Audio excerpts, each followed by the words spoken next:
안녕하세요 여러분. 유럽 두 번째 여행 시간, 오늘은 그리스로 여행을 떠나볼 건데요.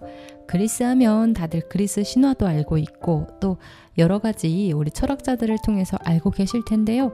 색다른 이야기를 담기 위해 노력했으니까 오늘도 저와 함께 즐거운 여행 되셨으면 좋겠습니다. 자, 그럼 시작해 볼까요?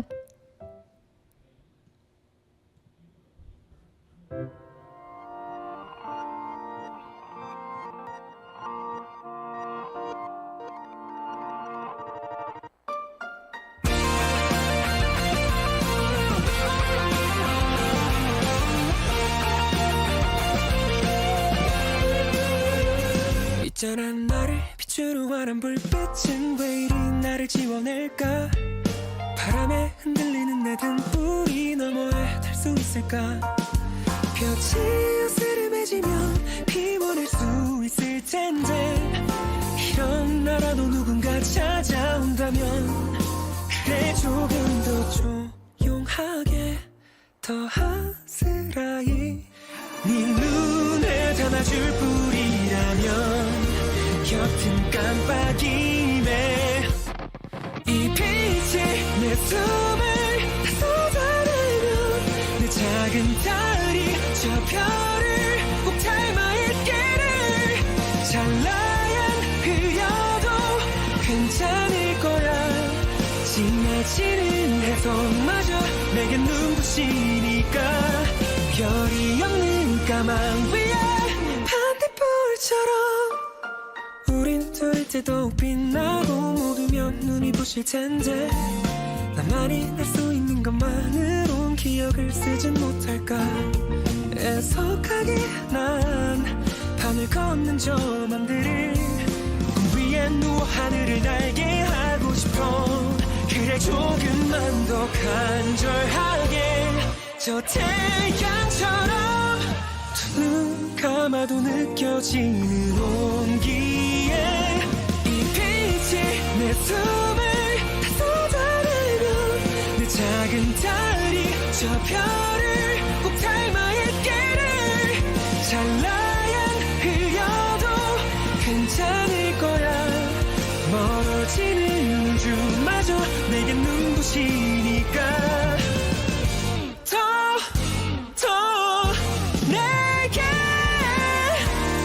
조금 더 말해줘, 더 밝혀달라고. 희미하게 선을 긋는 반딧불처럼 장상이란 삶에 남는 내가 되게 해줘. 쏟아지는 유성빛처럼 찬란하게 부서진 날처럼 네 마음에 불이 켜지면 매일 하루가 그날과 닮아 있기를. 너의 숨도 소리도 빛이 내니까 어둠 속에 길을 밝혀 결국 찾아낼 거야. 홀로 빛을 내는 저 반딧불처럼.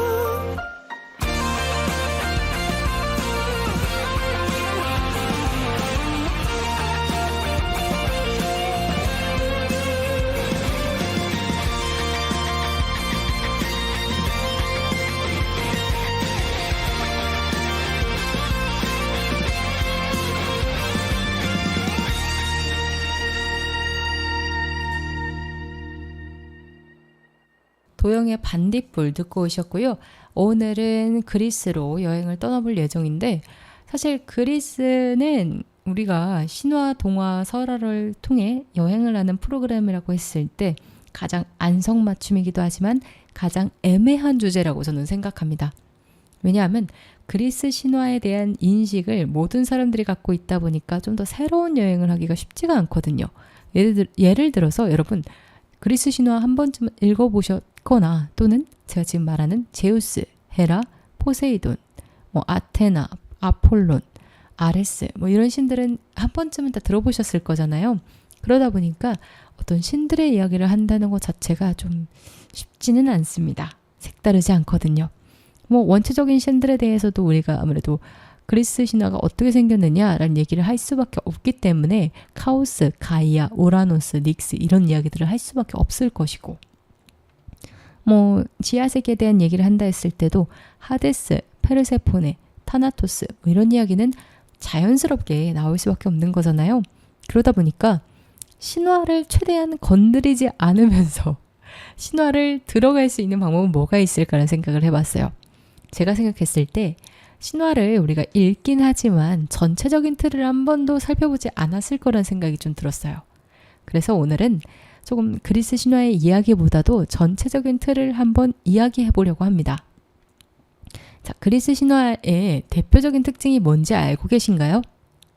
다른 신화와 비교했을 때 특징을 찾아보면 신들의 인간성이라고 할 수 있습니다. 그리스는 신들도 질투, 분노, 사랑, 속임수 같은 인간적인 감정을 갖고 있고 또 실수도 하면서 서로 갈등을 하기도 합니다. 근데 이집트는요, 신들이 주로 상징적, 추상적 존재로 존재하고 인간과는 거리가 있습니다. 북유럽 신화를 살펴봐도 신들이 인간과 가깝긴 하지만 비극적으로 죽음을 피할 수가 없는 운명이 강조돼 있죠. 메소포타미아는 신들이 절대 권력자고 인간은 종속된 존재로 나타납니다. 그러다 보니까 인간성을 가지고 있는 신들이라는 것, 우리가 그렇기 때문에 더 그리스 신화를 읽게 되기도 하고 공감하는 것 아닐까라는 생각이 드는데요. 이 그리스 신화에 신들의 인간성을 비롯해 중심적인 세계관이 있습니다. 중심적인 세계관을 살펴보면 인간의 의지와 선택이 신과 맞먹을 만큼 중요하게 다뤄진다는 점인데요. 영웅담을 보면 인간이 신에게 도전하거나 자신의 운명을 스스로 개척하는 모습이 자주 등장을 하죠. 그러다 보니까 뭔가 난세의 영웅이라기보다는 이곳저곳에 영웅을 키우는 그런 이야기들이 참 많은데요. 또 비교를 해봤을 때 인도 신화에서는 신의 법에 복종하는 것이 최우선이라고 되어 있고, 중국 신화는 인간은 하늘의 질서에 종속이 되어 있다. 이슬람, 유대교, 기독교도 절대 신의 의지가 우선이다 이렇게 나와 있는데, 그리스 신화는 또 영웅담, 인간이 신에게 도전할 수 있다. 이 점이 또 매력적인 게 아닐까. 그러다 보니까 신과 인간의 어떤 결혼을 해서 또는 뭐 관계를 해서 나온 아이가 영웅이 된다, 이런 이야기들이 너무 자연스럽게 등장할 수밖에 없는 것 같습니다. 구조를 보면 시작, 발단, 절정, 결말의 극적 구조가 매우 명확해요.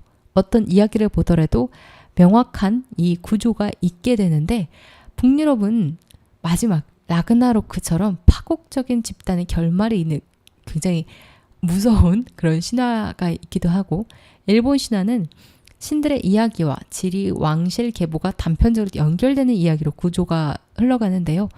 그거와 다르게 명확한 극적 구조가 있기 때문에 그리스 신화의 여러 이야기들을 단편 갖고 와서 우리가 뮤지컬이나 영화나 또는 동화를 통해서 살펴볼 수 있는 게 아닐까 싶은데요. 이런 특징이 있습니다. 또 예술성이라는 게 빠질 수가 없죠. 그러다 보니까 문학, 연극, 조각, 건축의 소재로 적극 활용되기도 하고 철학적인 요소도 갖고 있습니다. 독립적인 것도 있는 것 같아요. 영웅의 독립성이라고 할까요? 헤라클레스, 오디세우스, 페르세우스 등 인간 영웅이 신보다 이야기의 중심이 되기도 한다는 점. 아무래도 북유럽이나 중국은 영웅이 하늘의 뜻, 신들의 운명에 종속이 되어서 이렇게 하라 하면 이렇게 할 수밖에 없는 그런 이야기 구조로 흘러가거든요. 즉 다시 말하자면 그리스 신화의 가장 큰 특징은 인간과 신의 경계가 희미하고 인간의 의지와 감정이 중심된다는 점입니다. 그래서 신들도 인간처럼 사랑하고 미워하고 인간은 자신의 운명을 스스로 선택할 수 있다고 믿는 세계관이 두드러지게 됩니다. 이런 가운데 저는 이런 생각도 해봤습니다. 그리스인들은 사실 철학적이고 민주주의의 시작이라고 볼 수 있는 그런 나라잖아요. 근데 학문적이고 현실적인 이런 사람들이 왜 신화를 만들고 어떻게 믿을 수 있었을까? 라는 생각을 해봤거든요. 어떻게 생각하세요? 저는 이게 가장 흥미로웠습니다. 무엇보다도 머리로 모든 것을 해결할 것 같았던 사람들이 신화를 믿는다? 근데요, 이게 이런 이유가 있다고 하더라고요. 기원전 8에서 6세기에 그리스에는 자연과 인간의 현상에 대해 설명할 과학이 없었대요. 그래서 그 공백을 메꾸려고 신화를 만든 것이죠. 번개, 지진, 계절의 변화 또는 사랑, 죽음 같은 현상을 신들의 행위다로 설명을 하게 된 거예요. 그러다 보니까 말을 할 수 없었던, 머리로는 설명할 수 없었던 것들을 메꾸고 이렇게 하면 가능한 거구나. 예를 들어 신이 있다고 믿으면 가능한 거구나. 이런 믿음이 생기다 보니까 자연스럽게 믿게 된 것이죠. 또 철학의 출발점이 신화다라고도 말을 하는데요. 초기 철학자인 탈레스, 아낙시만드로스, 헤라클레이토스 등 신화의 서사에서 출발해 다른 어떤 철학적인 설명을 시도하는 경우에 철학자들도 있었습니다. 신화 속 상징과 은유가 철학적 개념의 씨앗이 되기도 했죠. 예를 들어 카오스, 혼돈은 우주 생성의 시작점이라는 철학적 개념이 되기도 했고요. 그러다 보니까 믿음에서 조금 더 나아가서 시, 연극, 축제, 조각 등 예술 전반을 통해 재창조가 되게 되었고 이 과정에서 상징성이 부여가 되니까 철학자들도 신화를 부정하기보다는 내가 하는 말의 상징, 내가 하는 말에 조금 더 힘을 보태기 위한 요소로 신화를 사용한 겁니다. 그래서 그들의 신화를 믿게 되었고 또 그리스 신화는 종교와 하나가 됨과 동시에 국가적인 어떤 역할도 했는데요. 예를 들어 올림피아 제전, 올림픽 경기가 제우스 신전에서 제사를 올리는 의식이자 국가적 행사였거든요. 이게 그냥 행사가 아니라 도시국가의 정체성과 단결을 유지하는 일을 하게 되다 보니 그러다 보니까 종교 또 정치가 하나가 될 수밖에 없었던 것이고 교육을 통해서도 아이들이 호메로스의 서사시를 읽고 쓰면서 자연스럽게 신화가 역사, 윤리, 예절 교육의 도구가 된 것입니다. 또 사회교범을 자연스럽게 주입할 수 있는 흥미로운 이야기니까 교육과 전승 과정에서도 사용이 되고요. 또 설득력, 아까 말씀드린 것처럼 자연현상과 인간 사이의 많은 부분이 예측 불가능하고 또 그 원인을 설명할 수가 없으니까 그거를 초월적 존재가 있다라는 것으로 합리화를 한 것이죠. 풍년과 흉년, 전염병, 전쟁의 승패 모든 것이 다 신의 뜻에 대한 것이었다. 이렇게요. 저도 이거는 신의 뜻이고 이겨도 신의 뜻이고 또 상징적인 진실로 보면은 도덕과 인생의 비유로 보기도 했다고 해요. 철학자나 지식인들 같은 경우에서는 신화가 사실이 아니지만 또 실제 사건으로 대중들이 받아들이고 있는 만큼 이 안에서 도덕과 인생의 어떤 그 교차점, 경계를 만들고자 또는 찾고자 했다고 할 수 있습니다. 그러다 보니까 그렇게 살면은 아레스 신처럼 살게 될, 예를 들어 전쟁에서 이런 느낌인 거죠. 전쟁을 나가는 걸 좋아하고 싸우길 좋아하면 넌 역시 아레스 신이 너를 보호하시는구나 이런 느낌으로 실제 사건처럼 믿는 것과 또 같이 한다라는 뭔가 자연스러운 비유적인 이야기?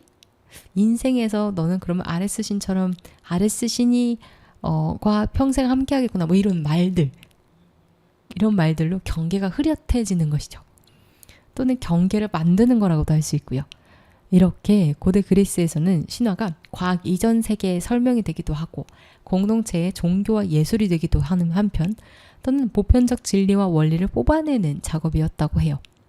그러다 보니까 철학자들도 신화를 이해하게 되는 것이고 시민들도 신화를 믿으며 살았던 것이죠. 대표적인 철학자들도 이렇게 신화를 인식했더라고요. 플라톤의 경우에서는 일부 신화를 비판했지만 일부는 또 철학적인 도구로 사용했다고 해요. 국가라는 책에서 보면 호메로스와 헤시오도스의 신화를 비판을 해요. 신들이 인간처럼 거짓말하고 음란하게 행동하는 것은 청소년 교육에 해롭다라고요. 그러나 이데아론이나 영혼의 불멸 설명에서는 신화적 비유를 적극적으로 활용하는 모습도 보였습니다. 정리하자면 사실로서의 신화는 의심 또는 상징과 교훈으로서의 신화는 가치를 인정한다라는 것이죠. 아리스토텔레스 같은 경우에서도 신화를 역사 이전의 서사로 봤어요. 그러니까 이미 신이 있었다라는 생각을 하고 있는 거죠. 또 여기에 인간의 상상력과 관습의 산물로 이해를 했다고 합니다. 이 얘기는 역사 이전에 신화가 있었을 것이다. 그러니까 비슷한 이야기는 있었을 것인데 신이다라는 어떤 초월적인 존재다라는 부분에 대해서는 상상력이 더해진 것이다 라고 생각을 한 것이죠. 그러면서도 시학에서는 비극의 기원을 신화적 이야기에서 찾았다고 해요. 신화는 문학, 예술, 창작의 원천이 되기도 했잖아요. 이것처럼 어떤 것에 일이 있다면, 비극적인 일이 있다면, 좋은 일이 있다 하면 그 원인을 신이 함께해서라는 이유로 찾아내는 것이죠. 그러다 보니까 심리적이고 사회적인 의미의 아리스토텔레스는 신화를 사용했다고 해요. 자, 그러면은 또 다른 걸 찾아보면 스토아학파가 있어요. 스토아학파. 이것도 또 우리가 철학을 배우게 되는 학파죠. 이 학파에서는 신화를 자연 철학적으로 해석했다고 하는데요. 제우스는 우주 질서에 대해, 포세이돈은 바다의 힘, 아레스는 전쟁의 본능 등으로 비유를 하는데요. 즉 신화를 문자 그대로 믿는다는 것보다는 자연과 윤리 법칙의 은유로 해석을 한 것이죠. 그러다 보니까 신화 요소가 없는 동화와 설화도 있을까라는 생각을 할 수밖에 없는 게, 아무래도 부정을 하기도 하는 사람들이 있는가 한편, 또 이거를 철학적인 요소에서 또 사용을 하잖아요. 사람들에게 교훈을 주기 위해. 그러다 보니까 신화적인 요소가 섞인 것들이 너무 많은데, 하지만 신화 요소가 없는 것도 있긴 합니다. 그리스에서도 완전히 현실적인 민담이 존재하는데, 지혜로운 농부 이야기, 상인과 장사의 속임수, 가족 간의 교훈단 등 대부분 고전 전승에는 최소한의 신화 요소가 섞여 있긴 하지만, 이런 굉장히 현실적인, 어디에서나 들을 법한 민담도 존재한다는 것이죠. 그래서 신화적인 요소를 그럼 어떻게 차용을 했을까? 등장인물을 차용했다고도 할 수 있을 것 같습니다. 등장인물들을 예를 들어 올림포스 신의 이름을 사용한다거나, 반신반인 영웅에 대한 이야기, 괴물의 이름 등 성격을 그대로 등장시키는 경우가 있어요. 예를 들어 바다를 건너는 상인의 이야기에서는 바다신 포세이돈의 시험을 받았다라고 하는 것이죠. 두 번째로는 세계관과 배경을 차용하는 것입니다. 이야기 무대가 신들의 축제, 신전 앞, 아폴론의 신탁을 받은 후 이런 설정으로 시작을 하는 것이죠.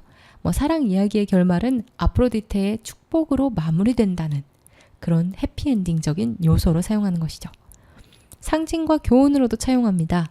오만한 것은 신벌을 받게 되고, 겸손은 신의 도움을, 약속을 위반했다는 것은 비극적인 이야기로 흘러갈 것을, 이렇게 신화의 도덕 구조가 설화와 동화의 핵심 교훈 툴로 사용을 하게 됐다라는 것입니다.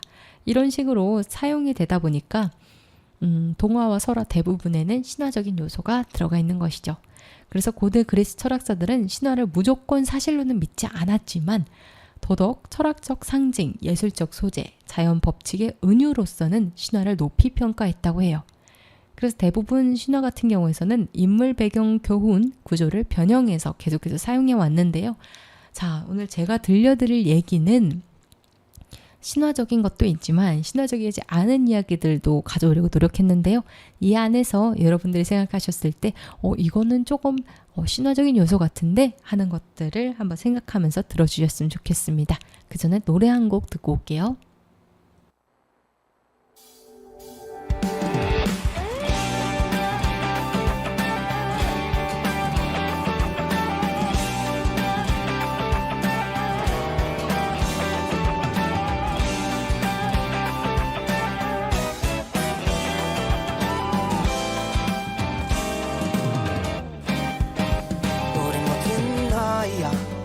좀 어리긴 하지만 하고픈 일이 나가고픈 길 해야 할 일들까지 많으니까 우린 확신 속에 숨은 불확실함 우리란 꽃말을 지닌 라일락 영원할 것만 같은 이 시간이다 던질게 이 청춘의 끝까지 날 깊이 잠겼어도 떠오른 듯 쓰러졌어도 벅차오른 듯 많은 어제를 지나왔으니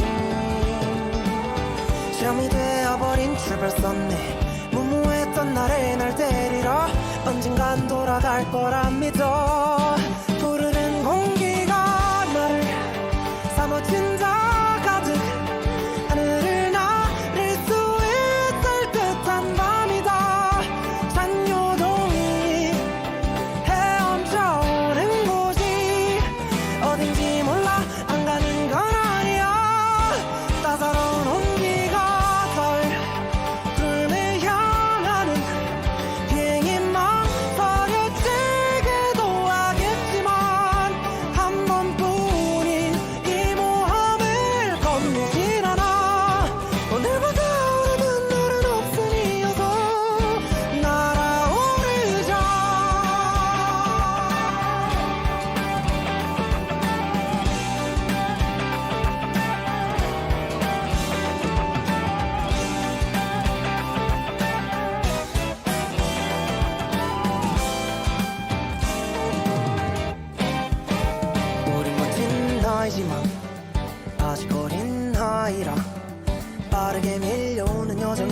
두렵게만 느껴질 때가 있다.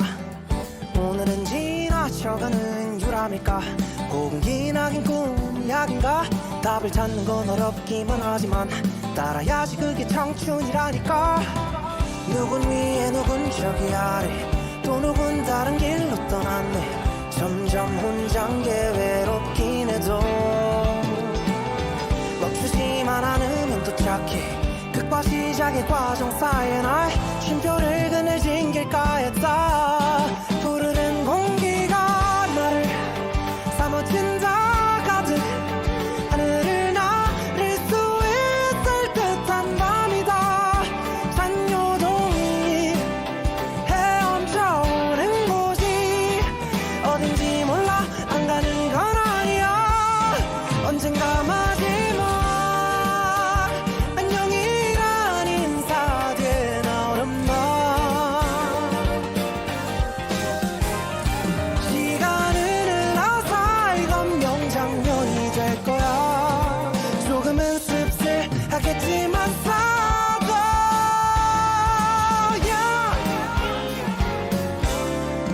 지나면 하려는 만화. 그래서 찬란한 우리가 기다릴 미래도 우리 기다릴까. 분명한 건 지금보다 환하게 빛날 거야. 아직 서막일 뿐이야. 푸르른 공기가 날 사무쳐 안아. 하늘을 나를 수 있을 듯한 밤이다. 산요동이 헤엄쳐오는 곳으로 가자. 이 세상에서 제일 예쁜 곳을 향해서 뛰어오르자.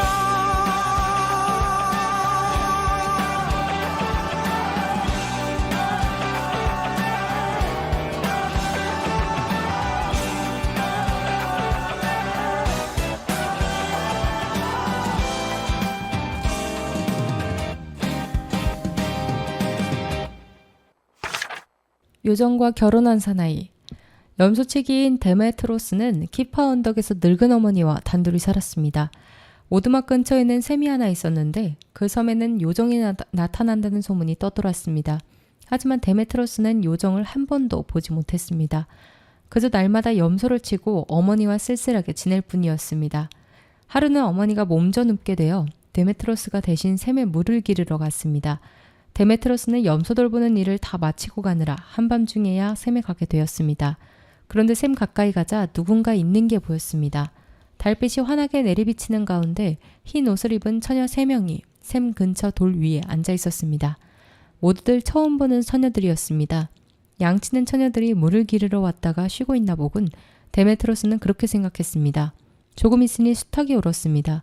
그러자 처녀들은 자리에서 일어나 손에 손을 잡고 빙글빙글 놀며 춤을 추기 시작했습니다. 처녀들은 처음에는 천천히 돌다가 점점 빨라지더니 연기처럼 사라져버렸습니다. 참 이상한 일도 다 있구나. 저 아리따운 처녀들은 대체 누구일까? 데메트로스는 그 다음 날에도 하루 종일 그 생각을 떨쳐버릴 수가 없었습니다. 밤이 되자 데메트로스는 다시 샘으로 갔습니다. 그날은 6명의 처녀가 나타났습니다. 처녀들은 수탉이 울자 전날처럼 너울너울 춤을 추며 사라졌습니다. 그때부터 데메트로스의 머릿속에는 온통 그 처녀들 생각뿐이었습니다. 데메트로스가 말도 없이 멍하게 앉아만 있자 어머니가 무슨 일이 있냐고 물었습니다. 데메트로스는 이틀 밤 동안 샘가에서 본 것을 이야기했습니다. 정신 차려라 얘야. 그 처녀들은 요정이 틀림없어. 아무래도 좋지 않은 징조야. 어머니는 걱정스러운 얼굴로 말했습니다. 사흘째 되던 날 데메트로스가 샘으로 가니 이번에는 처녀들이 모두 9명이었습니다. 이번에는 처녀들은 수탉이 울자 노래를 부르고 춤을 추면서 사라졌습니다. 내게 아무런 해도 끼치지 않는 걸 어머니는 괜한 걱정을 하신 거야. 아무튼 이상하고 아름다운 처녀들이야. 데메트로스는 항아리에 물을 채우는 것도 있고 요정들이 사라져간 언덕만 물끄러미 바라보았습니다.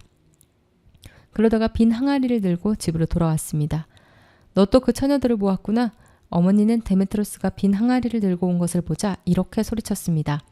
내일 밤에는 보름달이 뜬다. 그때야말로 요정들의 힘이 가장 강해질 때지. 그러니 절대 샘가에 갈 생각은 마라. 데메트로스는 어머니의 말씀을 따라야겠다고 생각했습니다. 하지만 낮에 염소를 돌보면서도 그 처녀들 생각을 떨칠 수가 없었습니다. 데메트로스는 다짐하듯이 스스로를 타일렀습니다. 오늘 밤에는 가지 않겠어. 다시는 보지 않을 거야. 보고 싶지 않아. 어머니와 나에게 불행을 가져다 줄 게 뻔한 걸. 하지만 그 처녀들은 얼마나 아름다웠던가. 그날 밤 데메트로스는 염소들을 우리에 몰아넣고 생각에 잠겼습니다. 밤하늘의 보름달을 쳐다보며 지난 사흘 동안 일어난 일을 떠올렸습니다. 그 처녀들은 얼마나 가벼운 몸짓으로 춤을 추었던가. 어깨 위로 출렁이던 머리칼은 비단결 같았어. 거의 한밤중이 다 되었을 때 데메트로스는 자기도 모르게 샘을 향해 나섰습니다. 가지 말아야 한다고 생각하면서도 몸은 이미 샘 쪽으로 걸어가고 있었습니다. 데메트로스가 샘에 다다르니 이번에는 10명의 처녀가 앉아 있었습니다. 새로 나타난 10번째 처녀는 누구보다 돋보였습니다. 우아함이 넘치는 아름다운 얼굴에 어깨 위로 물결 치는 머릿결은 어떤 처녀보다 고왔습니다. 그런데 갑자기 10명의 처녀들이 일어서더니 데메트로스를 애웠었습니다. 처녀들은 손에 손을 잡고 빙글빙글 돌며 춤을 추기 시작했습니다.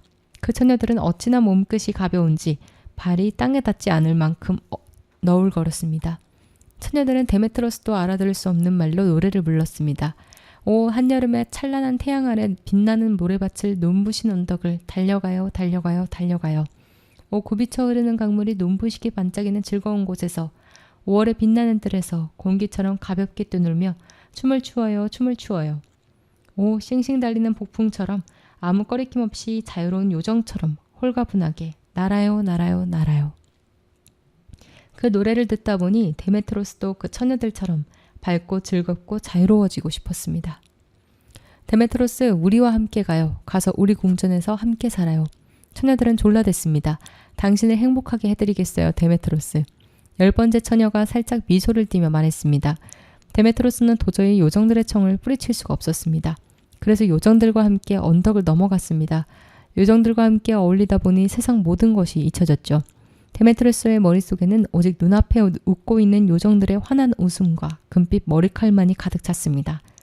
데메트로스는 그러다 문득 몸이 편찮으신 어머니와 아침이면 자기를 기다리고 있을 염소들이 생각났습니다. 그 순간 더 이상 요정들과 함께 가서는 안 된다는 생각이 들었습니다. 그러나 아름다운 10번째 요정을 보자 절대로 그녀와 헤어지고 싶지 않았습니다. 10번째 요정이 춤을 추며 다가왔습니다. 요정의 긴 금발이 데메트로스의 몸을 스쳤습니다. 데메트로스는 요정이 들고 있는 꽃향기를 들이켰습니다. 그리고 손을 뻗어 10번째 요정을 잡으려 했습니다. 그런데 막상 손에 잡힌 건 10번째 요정의 손수건뿐이었습니다.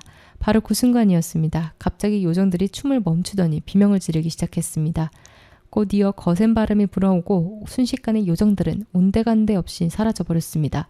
그러나 단 한 사람, 10번째 요정만은 그 자리에 풀썩 주저앉은 게 보였습니다. 데메트로스는 요정을 내려다보았습니다. 요정은 서럽게 흐느끼고 있었습니다. 데메트로스는 요정 앞에 무릎을 꿇고 앉아 여러 말로 달래보았습니다. 하지만 요정은 눈물을 그칠 줄 몰랐죠. 아무 말 마세요. 날 건드리지 말아요. 당신은 나의 자유와 행복을 빼앗아 버렸습니다. 데메트로스는 일어섰습니다. 그리고 요정의 손수건을 허리띠에다 밀어넣고 얼떨떨한 기분으로 걷기 시작했습니다. 걷다가 뒤돌아보니 요정이 흐느끼며 따라오고 있었습니다. 데메트로스가 걸으면 요정도 따라갔고 데메트로스가 멈추면 요정도 멈추었습니다. 이윽고 언덕을 지나 데메트로스의 오두막에 이르렀습니다. 데메트로스의 어머니는 요정을 보자 몹시 놀랐습니다. 그러나 아들이 그 요정을 사랑한다는 사실을 곧 깨달았습니다. 그래서 어머니는 요정을 반갑게 맞아주었습니다. 어머니는 요정의 손수건을 비단천에 싸서 상자 속에 넣은 뒤 자물쇠로 잠갔습니다. 요정의 이름은 카테나라고 했습니다.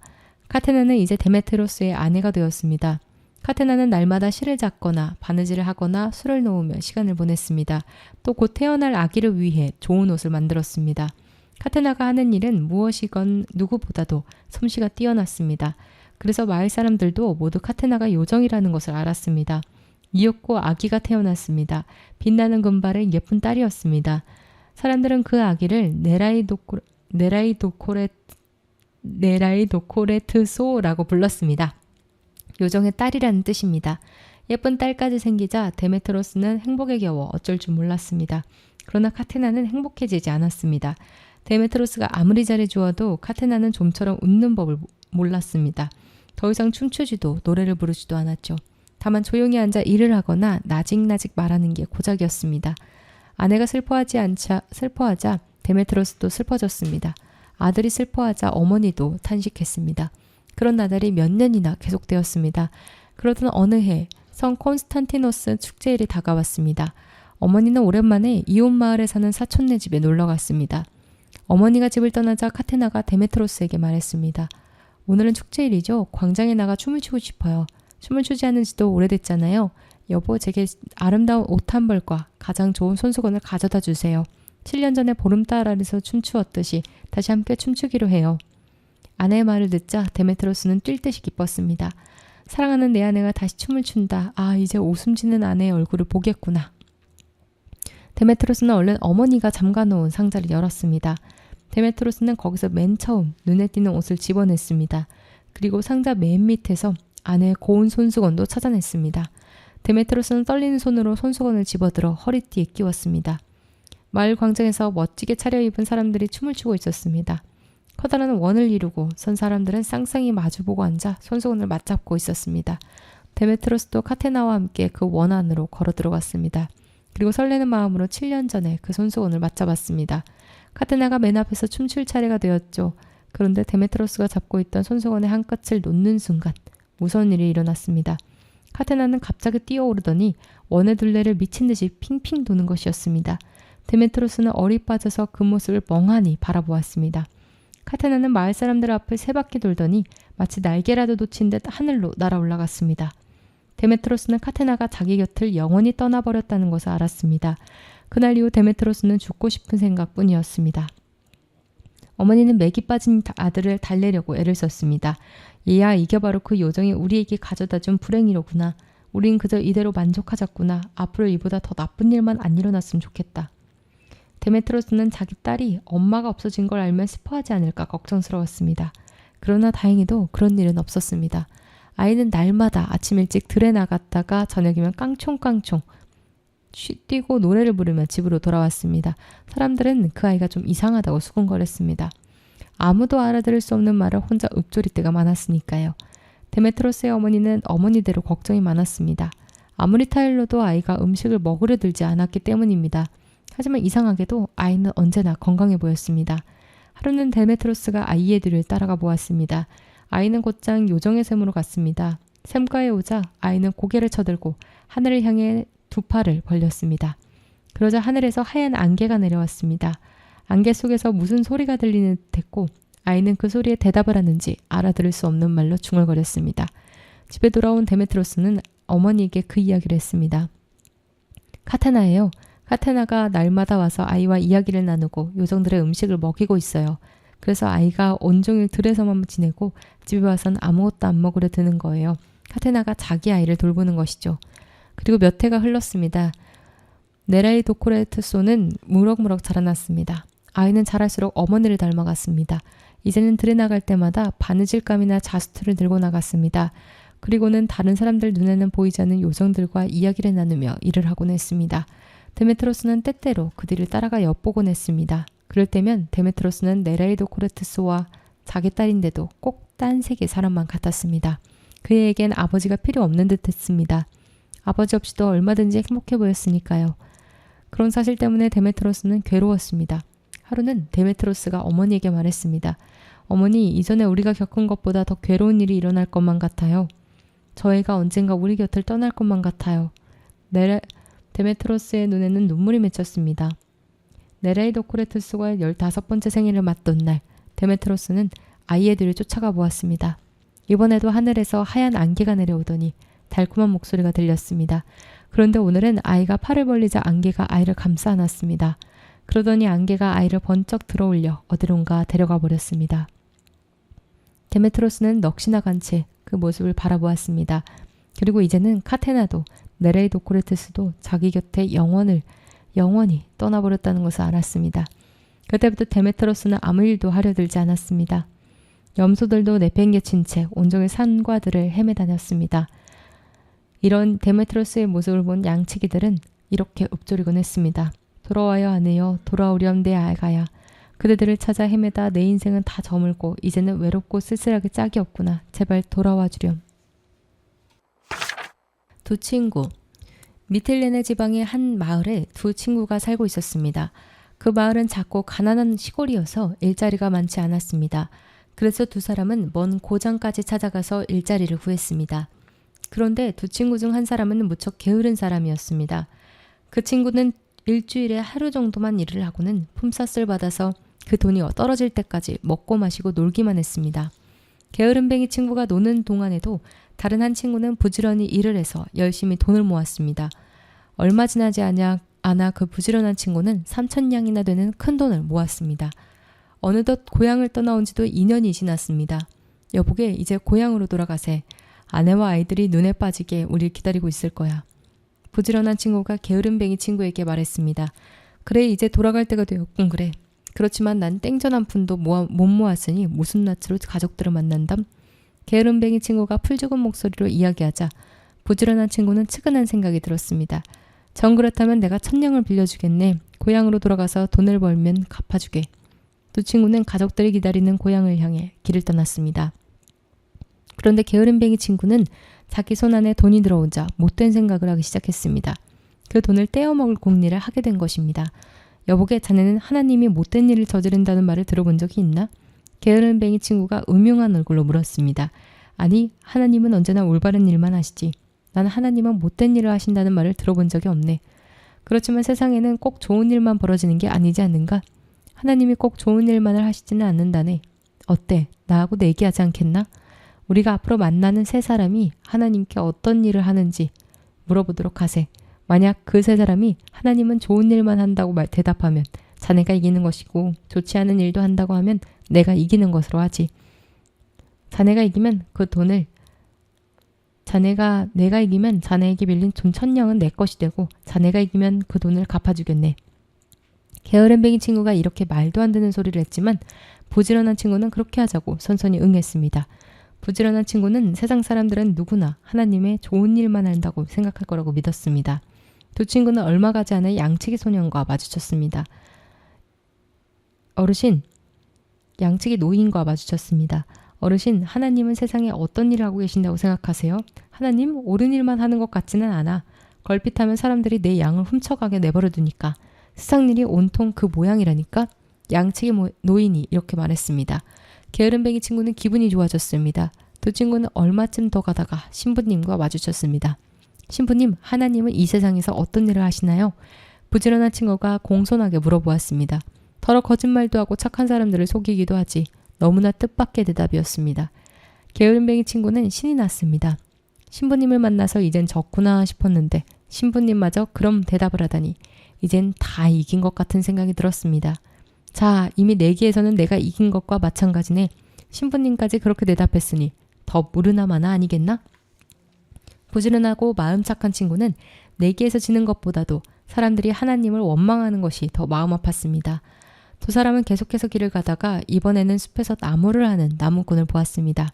그래도 한 번쯤은 하나님이 옳은 일을 한다는 대답을 들을 수 있으리라 생각하며 부지런한 친구가 물었습니다.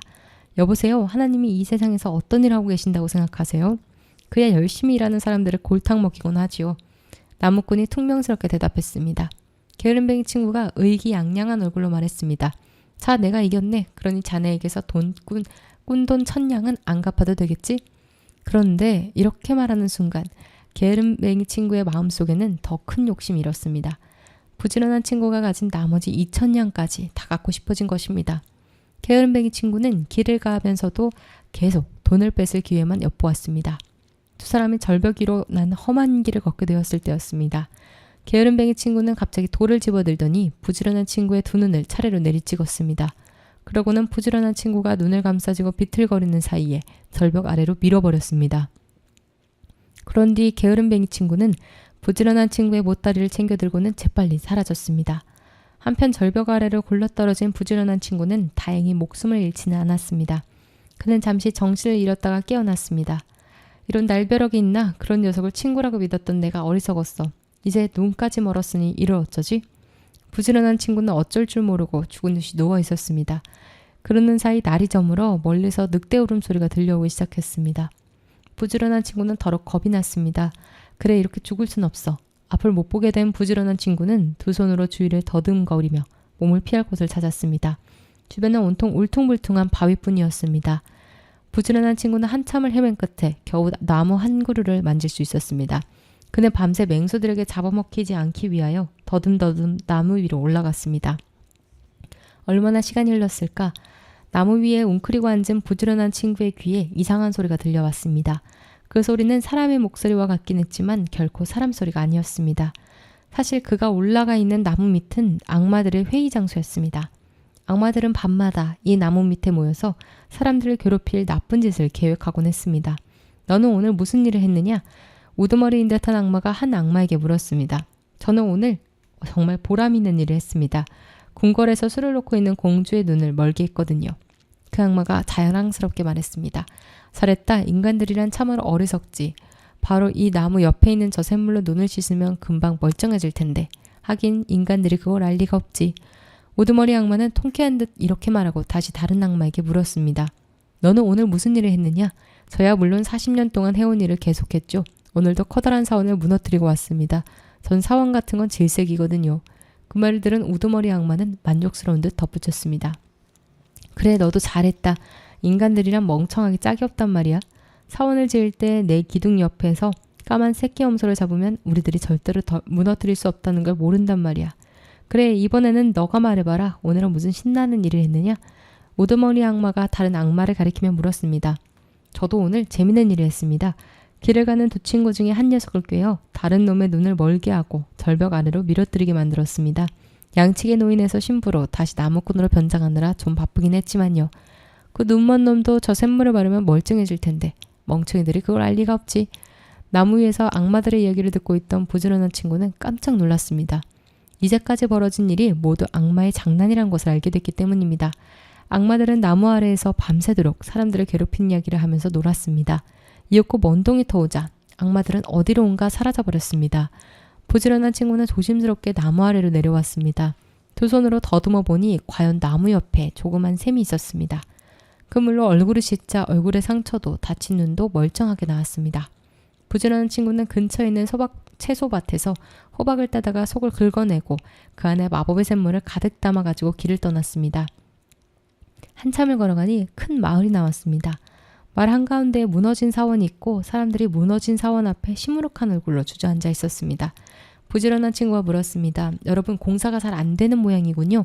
말도 마세요. 우린 이 사원을 40년 동안이나 짓고 있었습니다. 그런데 사원이 완공될 때쯤 꼭 이렇게 무너져 버립니다. 도대체 영문을 모르겠어요. 그 말을 들은 부지런한 친구가 말했습니다. 까만 새끼 염소 4마리를 구해오세요. 제게 좋은 방법이 있습니다. 사람들은 그 말을 듣고 새끼 염소 4마리를 구해왔습니다. 부지런한 친구는 사원의 4기둥마다 다니며 까만 새끼 염소를 잡았습니다. 과연 사원은 더 이상 무너지지 않고 완공되었습니다. 사람들은 기뻐서 어쩔 줄 몰랐습니다. 우리가 40년 동안 애를 써도 안 되던 일이었는데 정말 감사합니다. 부지런한 친구는 마을 사람들의 배웅을 받으며 다시 길을 떠났습니다. 마법의 샘물이 든 호박을 조심스럽게 들고 이번에는 눈이 먼 공주를 구하기 위해 궁궐로 갔습니다. 전하, 제가 공주님의 눈을 고쳐보겠습니다. 왕은 그 말을 듣고 귀가 솔깃해졌습니다. 너가 정말 공주의 눈을 고칠 수 있단 말이냐? 예, 걱정하지 마십시오. 다만 주위에 있는 사람들은 모두 물러나게 해주십시오. 이 의사와 신하들이 모두 물러가자 부지런한 친구는 호박에 담아가지고 온 마법의 샘물로 공주의 눈을 씻어주었습니다. 공주의 눈은 거짓말처럼 멀쩡해졌습니다. 왕은 몹시 기뻐하며 부지런한 친구의 손을 잡았습니다. 오, 이 은혜를 어찌 갚아야 할지 모르겠구나. 너가 공주의 눈을 뜨게 해줬으니 공주와 결혼을 하는 건 어떻겠느냐? 전하, 저는 이미 결혼을 한 몸입니다. 저 고향 미틸레네의 아이와 아내가 있습니다. 그래? 그렇다면 너를 미틸레네의 총독으로 임명하겠다. 나를 대신해서 그 지망을 잘 다스리도록 해라. 왕은 부지런한 친구에게 금화 2자루와 총독이 입는 멋진 옷을 내려주었습니다. 부지런한 친구는 부하들을 거느리고 위풍당당하게 고향으로 돌아왔습니다. 총독이 된 부지런한 친구는 마을 사람들에게 한 사람도 빠짐없이 모두 교회로 모이라고 명령했습니다. 부지런한 친구는 왕이 준 그 말을 마을 사람들 모두에게 골고루 나누어 주었습니다. 부지런한 친구의 눈을 멀게 하고 돈을 뺏어 달아났던 게으름뱅이 친구도 그 말을 받으러 나왔습니다. 여보게 잠시 멈추게. 부지런한 친구는 게으름뱅이 친구를 불러 세웠습니다. 자네 덕분에 나는 이렇게 출세를 하게 되었네. 게으름뱅이 친구는 어리둥절한 표정이 되었습니다. 저는 총독님을 잘 모르는데요. 자세히 보게. 날쌔. 자네가 내 눈을 멀게 하고 절벽에서 밀어버리는 바람에 총독도 되고 이렇게 금화도 얻었네. 그러니 자네를 용서해야겠지. 부지런한 친구는 게으름뱅이 친구에게 그동안 있었던 일을 이야기해 주었습니다. 게으름뱅이 친구는 죽은 줄로만 알았던 부지런한 친구가 출세한 것이 너무나 배가 아팠습니다. 그러니까 눈이 먼 채 절벽 아래에 있는 나무 위에 올라가 있으면 악마들이 하는 말을 들을 수 있다는 것이지. 자네 날 좀 그리 만들어서 절벽 아래로 밀어주게. 친구 사이에 그만한 부탁은 들어줄 수 있겠지? 게으름뱅이 친구가 사정했습니다. 게으름뱅이 친구가 하도 애원을 하는 바람에 부지런한 친구는 하는 수 없이 원하는 대로 해줬습니다.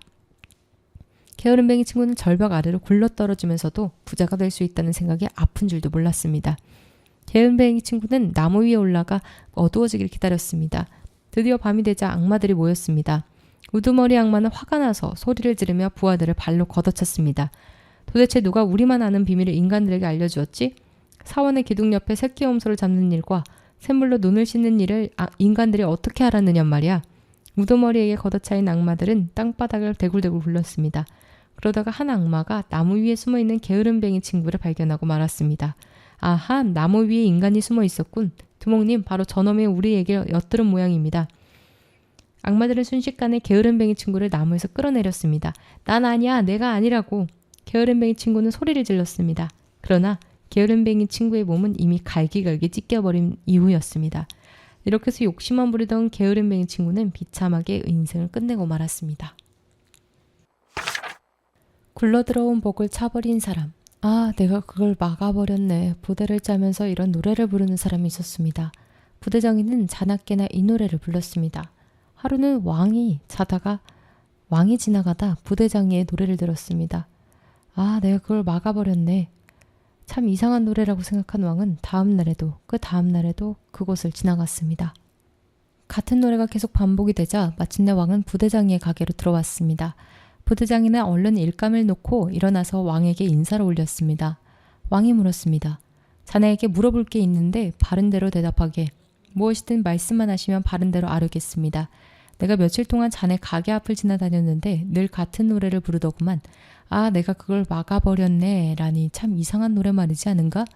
자네는 왜 그 노래만 그렇게 불러대는가? 전하, 사실은 제 처지를 노래한 노래입니다.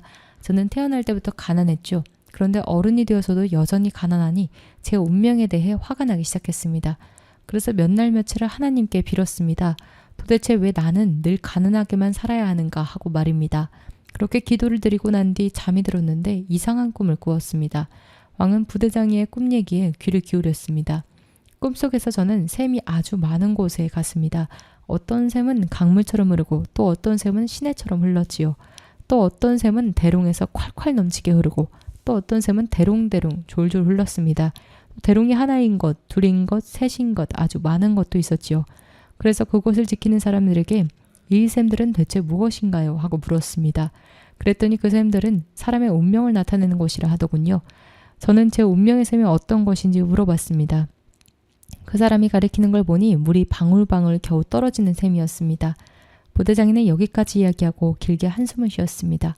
그래서 어떻게 되었나? 왕은 참지 못하고 부대장이를 재촉했습니다.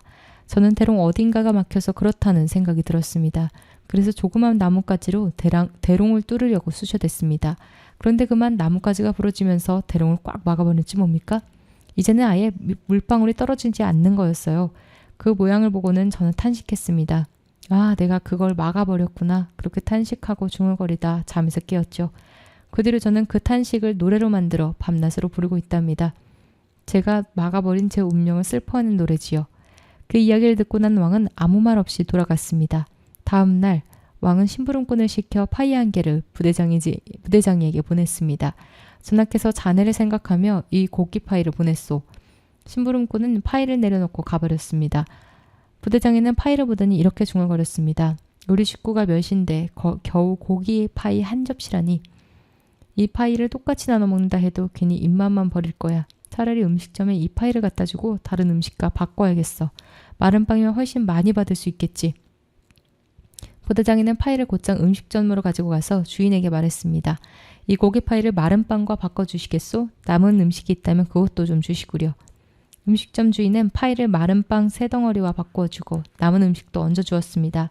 부대장이는 흐뭇해하며 집으로 돌아갔습니다. 한편 음식점 주인은 부대장이가 간 뒤에 맛을 보려고 파이를 조금 잘랐습니다. 그런데 그 파이 안에는 금부지가 가득 들어있는 게 아니겠습니까? 주인은 까무러치게 놀랐습니다. 이런, 호박이 덩굴째 눌러 들어왔네. 다음 날 왕은 다시 부대장이 가게 앞을 지나갔습니다. 그런데 부대장이가 여전히 그 노래를 부르고 있었죠. 아, 내가 그걸 막아버렸네. 그날 저녁 왕은 거위 요리를 부대장에게 보냈습니다. 부대장이는 또 음식점 주인을 찾아갔습니다. 여기 거위 요리가 있는데 우리 식구가 하룻밤에 먹어치우면 무슨 소용이 있겠소? 내일이면 빵이 떨어질 테지. 이 거위를 받고 마른 빵 몇 덩어리만 주시구려. 음식점 주인이 아주 반갑게 맞이했고 아니나 다를까 이번에도 금부시가 가득 들어 있었습니다. 다음날 이른 아침 금부대장이의 가게 앞을 지나던 왕은 똑같은 노래를 들었습니다. 부대장이가 왜 아직도 그 노래를 부르고 있는 건지 왕은 의아하게 생각했습니다. 그래서 물었죠. 요사이 사는 게 어떤가? 전보다 좀 나아졌나? 나아지긴요. 그날이 그날이지요. 저는 언제나 먹고 살기 위해 이렇게 죽어라 일만 하는걸요. 내가 보낸 파이와 거위는 받았나? 네, 전하가 보내주신 건 잘 받았습니다. 정말 고맙게 생각하고 있습니다. 하지만 굶주린 입이 5이나 되는데 어떻게 그런 고급 음식을 먹겠습니까? 그래서 파이와 거위를 마른 빵과 바꿨죠. 덕분에 며칠 동안 빵을 배불리 먹었습니다. 이 말을 들은 왕은 너무 기가 막혀 혼잣말을 중얼거렸습니다. 너가 너의 복을 막아버린 게 맞긴 맞구나. 왕은 궁전으로 돌아갔습니다. 어떻게 하면 부대장이가 오늘 튀워줄까 궁리하던 왕은 신하들을 불렀습니다. 부대장이가 집으로 갈 때 늘 건너는 다리가 있다. 너희들은 그 다리 위에서 기다리다가 부대장이가 건널 때 금이 든 부대를 다리 한가운데 놓고 오너라. 다른 사람들이 집어가지 못하도록 조심해야 한다. 꼭 부대장이만 볼 수 있도록 해야 하느니라. 날이 어두워지고 신하들은 금이 든 부대를 가지고 부대장이를 살펴보러 갔습니다. 부대장이가 가게 문을 닫고 빗장을 걸자 신하들은 미리 다리에 가서 기다렸습니다. 부대장이가 다리 가까이에 오자 한복판에 금이 든 부대를 놓아두었죠.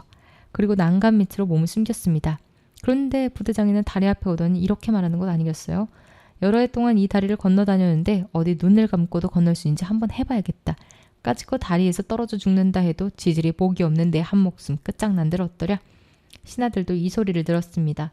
부대장이는 이날따라 눈을 감고 다리를 건너느라 금이 든 부대를 못 보고 지나쳤습니다. 신하들은 하는 수 없이 금이 든 부대를 들고 다시 왕에게 갔습니다. 전하, 저희는 시킨 대로 금부대를 다리 위에 놓아두었고 숨었습니다. 그런데 그 부대장이가 다리 앞에서 이렇게 말하는 것이 아니겠어요? 여러 해 동안 다리를 건너 다녔는데 어디 눈을 감고 건널 수 있는지 한번 해봐야겠다라고요. 그러더니 정말 눈을 감고 다리를 건너더군요. 그래서 이 부대를 못 보고 지나쳤지요. 아슬아슬하게 부대에 발이 걸려 넘어질 뻔한 순간도 있었는데 결국은 피해가더라고요. 왕은 이렇게 소리쳤습니다. 저런 멍청이 같은 이라고 정말 제 운명의 셈을 제 손으로 틀어막는구나. 일찍이 왕은 부대장이를 불렀습니다. 내 살다 자네 같은 사람은 처음 봤네. 자네는 파이와 거위를 빵과 바꾼 것이 대단히 잘한 것이라고 생각하고 있는 모양인데 그 안에 대체 뭐가 들어있는지 알기는 하나? 게다가 어젯밤에는 또 눈을 감고 다리를 건너는 이유가 무엇인가? 아무리 내가 자네를 부자로 만들어주려고 해도 그렇게 손발이 안 맞아서야. 그러자 부대장이가 대꾸했습니다. 전하, 그건 제 탓이 아닙니다. 제 운명이 그렇게 생겨먹은 걸 전들 어떠겠습니까? 왕은 이어서 음식점 주인을 불렀습니다. 이 못된 사기꾼 같은 이라고. 그래, 너는 그 파이와 거위 안에 금부지가 있는 걸 알고서도 이 불쌍한 부대장이에게 빵 몇 개와 남은 음식이나 주워 보냈단 말이냐? 양심 있는 사람이라면 사실 알려주었어야지. 너는 당장 그 금부지들을 부대장에게 돌려주어라. 내가 직접 이 사람에게 보낸 것이란 말이다. 음식점 주인이 가져온 금부지를 왕은 부대장에게 돌려주면서 이렇게 말했습니다. 자네는 스스로 운명의 셈을 막았네. 나는 아무도 모르게 자네 오늘 튀워주려 했는데 자네의 미련함 때문에 뜻을 이루지 못했지. 하지만 이렇게 다 드러내놓고 자네를 부자로 만들어주었으니 이제부터 다시는 그런 노래를 부르지 말게. 그 뒤 부대장이는 금부지를 미천 삼아 장사를 했습니다. 그런데 돈을 많이 벌었는지 아니면 쫄딱 망했는지는 아무도 모릅니다. 네, 오늘 이렇게 그리스의 이야기까지 한번 살펴봤는데요. 어떠셨나요? 신화적인 요소가 빠진 이야기들을 넣으려고 좀 노력을 했는데 아무래도 운명에 대한 이야기, 요정에 대한 얘기가 있는 것을 보았을 때 이게 신화적인 요소가 빠지긴 참 어려운 것 같다는 생각이 듭니다. 그럼과 동시에 조금 더 다른 나라 동화들보다도 설화적인 느낌, 좀 더 교훈적인 느낌을 좀 더 재치 있게 설명한 느낌이 강했습니다. 그래서인지 저는 이 그리스의 이야기들이 참 재미있다는 생각을 했는데요. 특히나 마지막 이야기, 그 대롱을 막아버렸다라는 이야기가 저는 좀 기억에 남는 것 같습니다. 저의 운명은 또 어떨지 저는 그게 좀 많이 궁금하거든요. 그래서 그런 꿈을 한번 꿔보고 싶다. 하지만 또 알고 싶진 않은 것도 같다. 뭐 이런 생각도 해봅니다. 그런 의미로 굉장히 교훈적이고 철학적인 이야기들을 오늘 살펴봤고요. 그리스에 대해서 또 새로운 것들을 오늘 알게 되셨으면 좋겠습니다. 오늘 여행 여기까지고요. 자, 그럼 다음은 또 어떤 나라를 여행하게 될지 기대해 주시고 또 그때 만났으면 좋겠습니다. 감사합니다.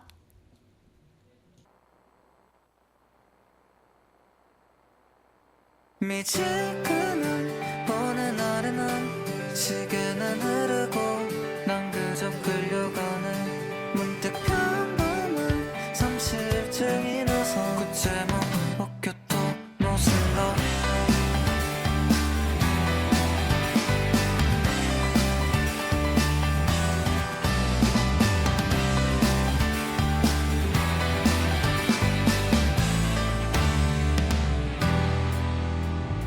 엉클어진 머리가 내 눈을 찔러 거울 속엔 검은 반달이 내 눈 밑에 엄마 요즘 어떠냐는 질문이 익숙하지 또 거짓말 미달했다 감이었던 보로보로니 났던 거침없 먹혔던 무슨 너 또 kok하냐 보고 너 봐쇼 아리소나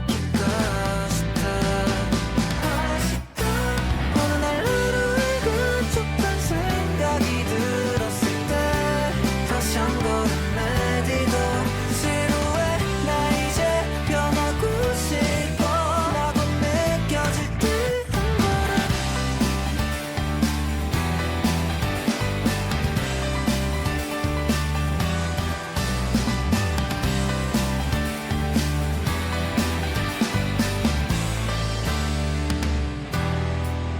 무기력한 하루 사이로 겨딘 쳇바퀴로 지는 햇살 뒤로 거울에 먼지는 쌓이고 난 생각이 멈춰버렸다.